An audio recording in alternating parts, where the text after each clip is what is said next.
Assalamualaikum. Halo semuanya. Di video kali ini, aku akan membagikan cara gimana kita bisa menabung meskipun dengan penghasilan kita yang kecil.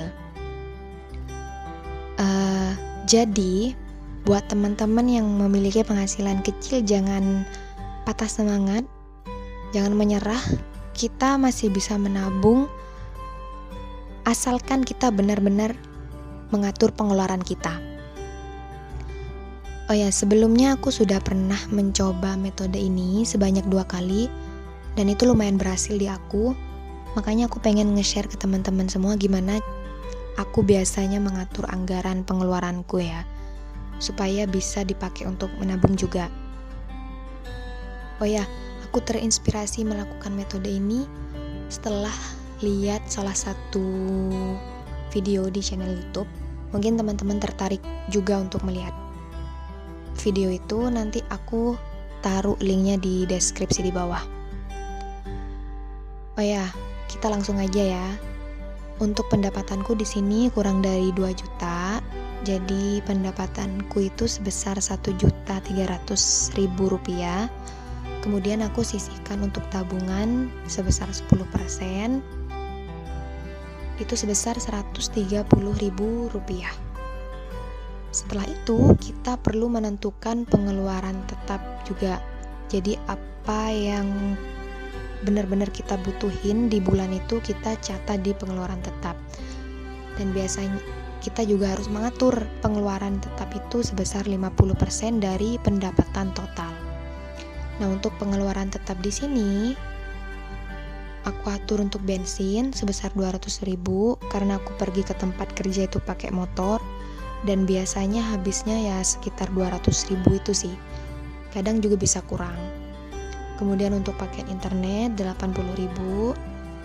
Terus obat bekas luka karena aku ada bekas luka alergi itu banyak dan hitam-hitam gitu ya. Jadi aku pergi ke dokter untuk menghilangkan bekas luka itu. Dan biasanya biayanya itu sekitar 220.000. Kemudian aku sisakan juga untuk sedekah 50.000. Dan untuk mbah atau nenek itu 50.000 dan untuk kakek juga 50.000. Nah, kemudian di total semuanya 650.000. Nah, aku nggak ngasih ke orang tua ya di sini karena biasanya kalau aku ngasih pun itu mereka tidak mau kadang. Biasanya langsung disuruh, mending ditabung gitu ya. Mereka bilangnya tuh seperti itu.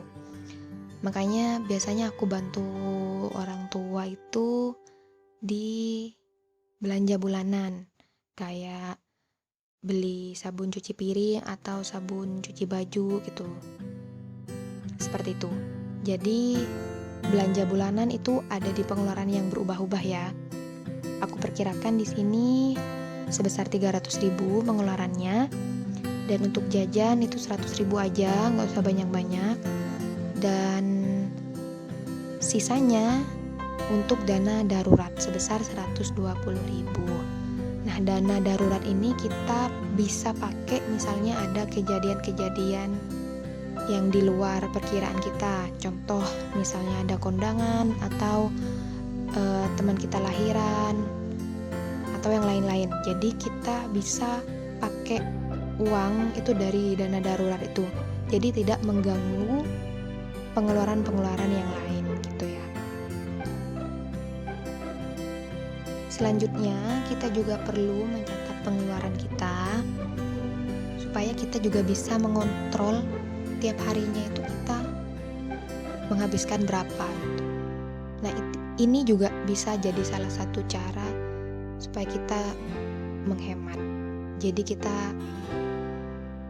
tahu tiap hari itu kita habis berapa.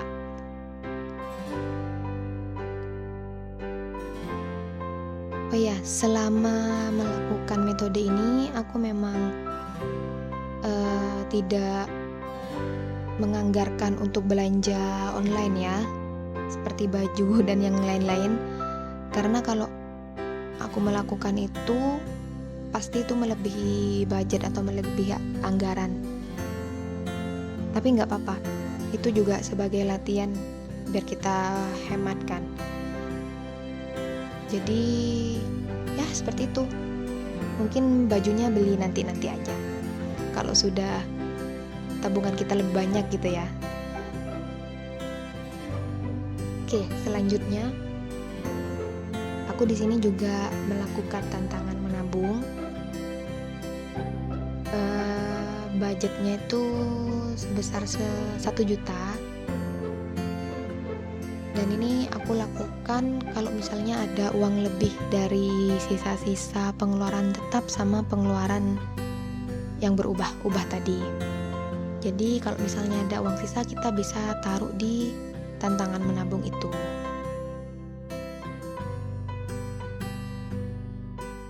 Nah, di situ angka 20 itu maksudnya 20.000 ya. 40 itu 40.000, 60.000 dan seterusnya sampai 1 juta.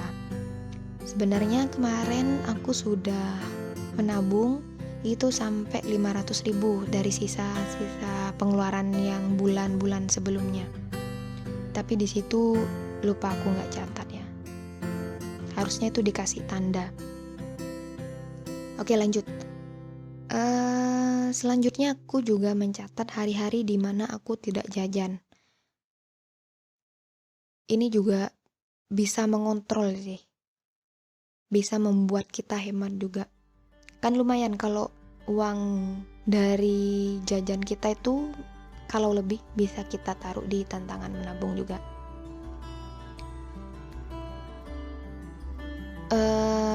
Mungkin terlihat susah ya, tapi kalau dilakukan sebenarnya nggak sesusah itu, karena kita sudah punya masing-masing biaya untuk keperluan-keperluan kita.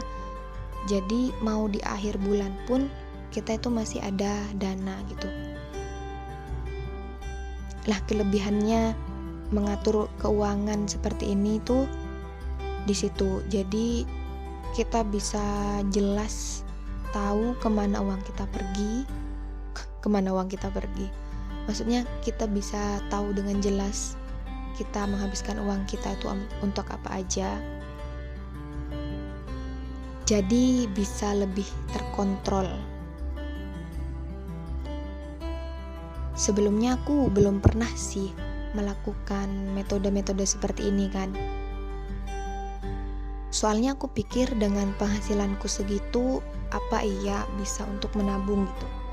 Biasanya yang aku lakukan itu hanya mencatat pengeluaran aja. Jadi hari ini habis berapa untuk apa gitu. Tidak pernah mencatat anggaran-anggaran yang harus aku keluarkan seperti itu. Dan ternyata setelah mencoba ini berguna juga. Makanya aku seperti ketagihan mencoba metode ini.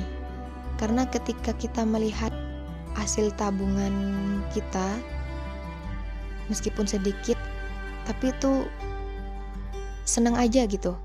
Kita bisa berhasil menabung gitu. Jadi mungkin teman-teman juga tertarik bisa mencoba metode seperti ini. Gak terlalu muluk-muluk kok metodenya, dan bisa dilakukan dengan santai. Oh ya, selain itu meskipun uang kita semuanya habis ya, di pengeluaran tetap itu habis, pengeluaran yang berubah-ubah itu juga habis. Nah, kita kan juga masih punya tabungan di yang 10% itu tadi. Jadi kalau ada keadaan benar-benar mendesak dan kita tidak punya uang, nah kita masih punya di tabungan wajib tadi tuh ya.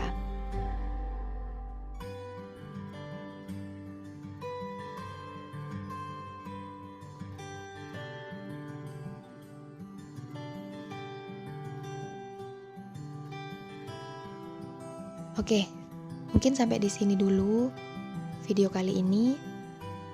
Semoga bermanfaat dan see you on my next video. Assalamualaikum.